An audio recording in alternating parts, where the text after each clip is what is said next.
आदिवासी विकास विभाग अनुदानित आश्रमशाळा कर्मचारी संघटना महाराष्ट्र राज्य नाशिक यांच्या संयुक्त विद्यमाने ठाणे विभागीय सर्वसाधारण सभा उत्साहपूर्ण वातावरणात संपन्न झाली।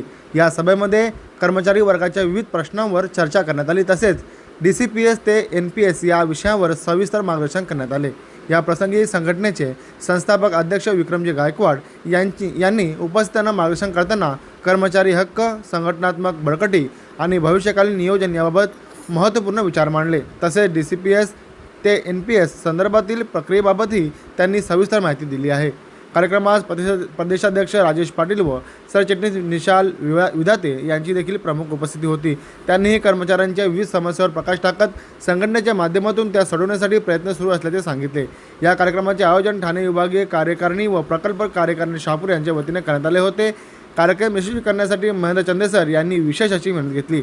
सभेला ठाणे विभागातील अनेक आश्रमशाळेतील कर्मचारी मोठ्या संख्येने उपस्थित होते। या बैठकीत कर्मचारी हिताच्या विविध विषयांवर सकारात्मक चर्चा होऊन पुढील वाटचालीसाठी दिशा निश्चित करण्यात आली आहे। यावेळी संस्थापक अध्यक्ष विक्रमजी गायकवाड यांनी अधिक माहिती दिली आहे।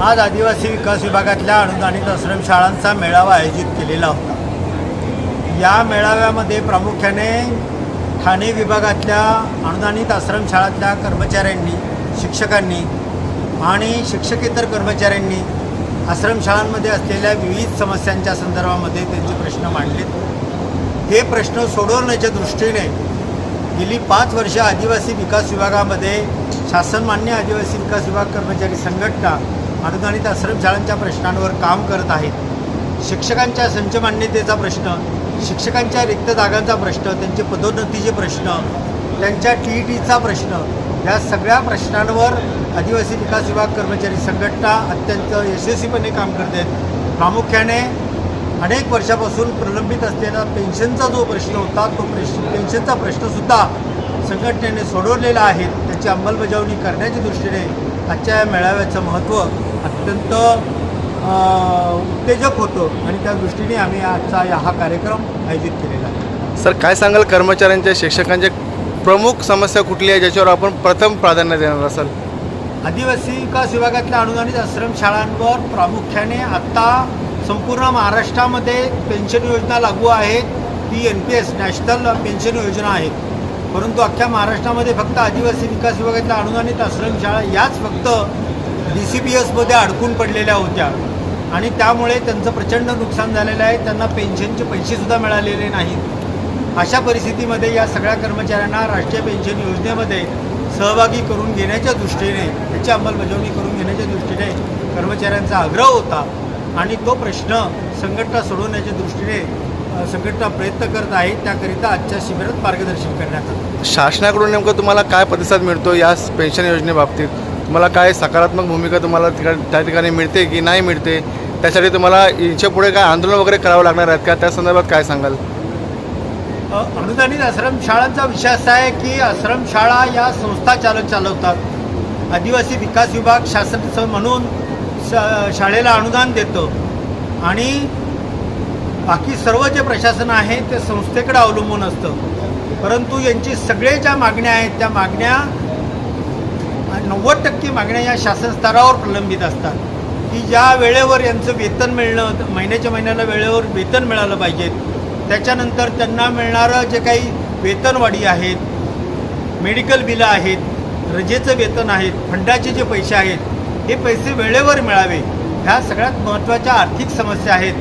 शासन स्तरावर मंत्री महोदयांच्या बाजूने या सगळ्या प्रश्नांच्या संदर्भामध्ये अत्यंत सकारात्मक भूमिका आहे आणि त्यांची सकारात्मक भूमिका असल्यामुळेच अधिकाऱ्यांनीसुद्धा या संदर्भामध्ये सकारात्मक भूमिका घेतलेली आहे।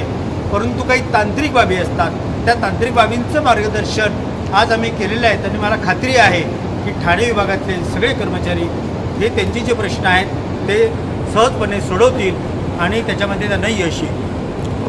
Thank you sir. या कार्यक्रमाला शोभा हे आलेले आहेत, त्यांच्याच विनंतीने हा कार्यक्रम इथे आपण आयोजित केलेला आहे। खऱ्या अर्थाने अनुदानित आश्रमशाळांनी ज्या महत्त्वाच्या आपल्या कर्मचाऱ्यांच्या असतील, शिक्षकांच्या असतील किंवा आपल्या शाळेसंदर्भात ज्या समस्या असतील त्या संदर्भात चर्चा करण्यासाठी आपण इथे सर्वजण उपस्थित आहोत। अनेक समस्या आपल्याला दैनंदिन जीवनामध्ये येत असतात आणि या समस्यांना कुठेतरी वाचा ही फुटली जावी किंवा त्या जे प्रश्न आहेत ते प्रश्न समोर यावे, त्या अर्थाने आपण सर्वजण या आजच्या कार्यक्रमासाठी येत आहोत. DCPS आणि NPS या संदर्भात शासनाने जो गोंधळ घातलेला आहे किंवा आपला जो मूलभूत हक्क आहे तो कुठेतरी आपण डावलला जातो की काय, अशी भीती आपल्या सर्व जणांच्या मनामध्ये आहे. आणि त्या भीतीला कुठे न्याय मिळेल त्या अर्थाने ही खऱ्या अर्थाने ही महत्त्वपूर्ण सभा आपण इथे आयोजित केलेली आहे. त्याशिवाय TET आणि CET ही आंदोलनाची आपण नेहमी गती बघत असतो आणि या संदर्भात अनेक आंदोलन सुरू झालेले त्या संदर्भात आपल्या संघटनेला काही करता येईल का, आपण इथे चर्चा करण्यासाठी किंवा त्या संदर्भात मार्गदर्शन घेण्यासाठी उपस्थित आहोत. तसेच आपला प्रकल्पस्तरीय किंवा आपला प्रकल्प जो प्रशासन आहे, आपले शाळेचं प्रशासन आहे आणि आपले जे मूलभूत शिक्षक आणि विद्यार्थी यांच्यामध्ये ज्या समस्या आहेत यासंदर्भात कोणावर वैयक्तिक टीका न करता सकारात्मक चर्चा करून कसा न्याय मिळवता येईल त्या अर्थाने आपण इथे सर्वजण एकत्रित झालेलो आहोत. मी पुढील सूत्र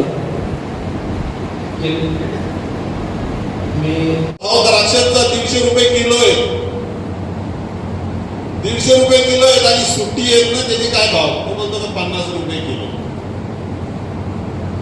घरामधले आहेत त्याचे 150 रुपये किलो आणि सुट्टीची पडले ती कशी देतो रे, त्याच्यातली सुटलेली आहे ती 50 रुपये किलो. अरे हा विचार करा ना, जेव्हा संघटना म्हणून आपण एकत्रित येतो तेव्हा हा विचार करा, सुटलेला काही किंमत नसते, ते सुटलेले म्हणून त्याला किंमत नाही. म्हणून अनुदानित आश्रमशाळांनी एकत्रित येऊन जी शासन मान्य संघटना आहे त्याच्यामध्ये आपण सहभागी झाला पाहिजे आणि हा निर्णय आपण घेतलेला आहे. आता 3-4 वर्ष आपण झालेला आहोत. मी माझ्या अनुदानित बंधू भावांना सांगू इच्छितो का आज आपली उपस्थिती कमी असेल, आज आपण इथे दिसतो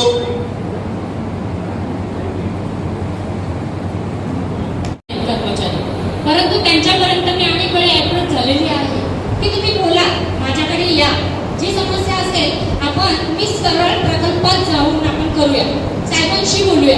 परंतु तरीही कर्मचारी आपल्यापर्यंत येत नाही. फक्त कॉलवर मला बोलतात, मॅडम माझी ही समस्या आहे, तुम्ही ही सॉल्व करा, ती सॉल्व करा. नक्कीच सॉल्व करणार, कारण मी माझी जी स्वतःची कामं आहेत मी तिथे जाऊनच केलेली आहे. जर मी करू शकते तर बाकीच्या कर्मचाऱ्यांचंही करेल आणि ही मी ग्वाही देते. सरकार नसल्यामुळे जे इतरांसारखे प्रश्न सुटायचे नव्हते ते आमचे होते. तर गायकवाड साहेबांची आम्ही भेट घेण्याचा प्रयत्न केला आणि पार्श्वभूमी यासाठी सांगतोय की खूप सारी मेहनत घेऊन आणि आपण खूप सारी आकांक्षा घेऊन साहेबांपर्यंत आलेलो आहोत. तर साहेबांना आपण रिक्वेस्ट केली की साहेब तुमची शासनमान्य संघटना आहे आणि शासनमान्य संघटनेमार्फत कर्मचाऱ्यांचे प्रश्न जास्त करून शासकीयचेच होते.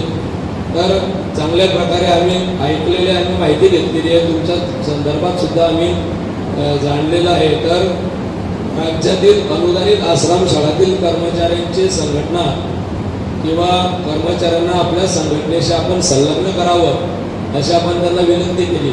शाळांची शासकीय कर्मचारी भेटायला यायला लागले नाशिक, आम्हालाही संघटनेमध्ये सहभागी करू. खरं पाहिलं तर कारणाचे प्रश्न आणि आश्रमशाहीच्या कर्मचाऱ्यांचे प्रश्न एकदम परस्पर क्रॉस करणारे होते त्या काळामध्ये. मग जसं तुम्ही चर्चेमध्ये म्हणायचे 3%, 4%, 5%, 10%, 15%, ही परिस्थिती त्या काळात होती. जेव्हा मी संघटना स्थापन केली होती तो प्रश्न शासकीय समोर होता. अनुदानित कोसोदूर होते, कोसोदूर जे सावत्र मुलाला वागणूक मिळते ना त्याच्यापेक्षा वाईट वागणूक होती अनुदानित. शिक्षक हा पटलावरच नव्हता नीटपणे. अशा परिस्थितीमध्ये जेव्हा काम सुरू केलं संघटनेचं, त्या संघटनेच्या कामाला आकार देऊन सगळ्यात पहिल्यांदी शिक्षक या माणसाला प्रतिष्ठा मिळाली पाहिजे, त्याचा आत्मसन्मान उभा राहिला पाहिजे.